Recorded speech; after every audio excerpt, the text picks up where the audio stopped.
पहिल्यांदा तर महाराष्ट्र इतका संकुचित कधीच नव्हता की महाराष्ट्रामध्ये परप्रांतीयांनी राहू नये किंवा इथे केवळ कोणी याच लोकांनी राहावं त्याच लोकांनी राहावं अशा प्रकारची संकुचित मनोवृत्ती महाराष्ट्राने कधीच पाळली नाही।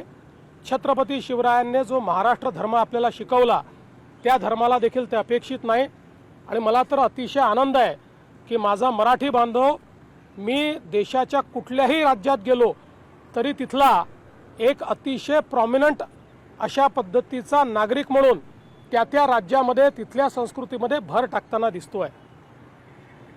भाषेचा जिथपर्यंत प्रश्न आहे मला असं वाटतं की स्वभाषेचा अभिमान हा असलाच पाहिजे, मराठी भाषेचा अभिमान हा असलाच पाहिजे। महाराष्ट्रात राहणाऱ्या प्रत्येकाने मराठी भाषा शिकलीच पाहिजे। आणि मला निश्चितपणे असं वाटतं की जे लोक या महाराष्ट्रात वास्तव्याला आहेत ते मराठी भाषा शिकण्याचा प्रयत्न करतील। जे शिकले नाही आहेत त्यांना शिकवण्याचा प्रयत्न आम्ही करू। पण भाषेच्या आधारावर हिंसा, भाषेवर विवाद, भाषा येत नाही म्हणून कोणाला मारणं हे आम्हाला मान्य नाही।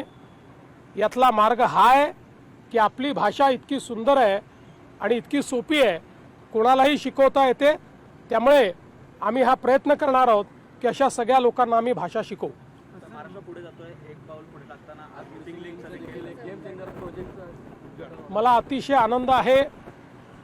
2015 साली आम्ही हा निर्णय घेतला होता आणि त्यानंतर अडथळ्यांची शर्यत पार करत आज देशातलं वंडर ज्याला गिनीज बुक ऑफ वर्ल्ड रेकॉर्डनी वाइडेस्ट अंडरग्राउंड टनेल असा दर्जा दिला, रेकॉर्ड दिला।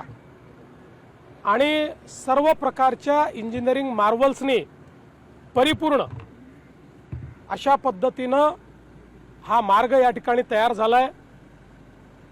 आणि आज त्याचं लोकार्पण झाल्यानंतर मुंबई पुणे रोडवरचं कंजेशन हे पूर्णपणे संपेल।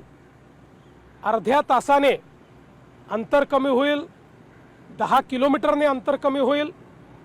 आणि आपला जो मुंबई पुणे क्वांटम कॉरिडॉर आहे, टेक्नॉलॉजी कॉरिडॉर आहे, हा कॉरिडॉर करण्याकरता त्याचा एक मोठा फायदा होणार आहे। मला असं वाटतं की आजचा दिवस हा अतिशय महत्त्वाचा आहे। महाराष्ट्र दिनी महाराष्ट्राने वर्ल्ड रेकॉर्ड करणं हा देखील एक अत्यंत महत्त्वाचा विषय आहे।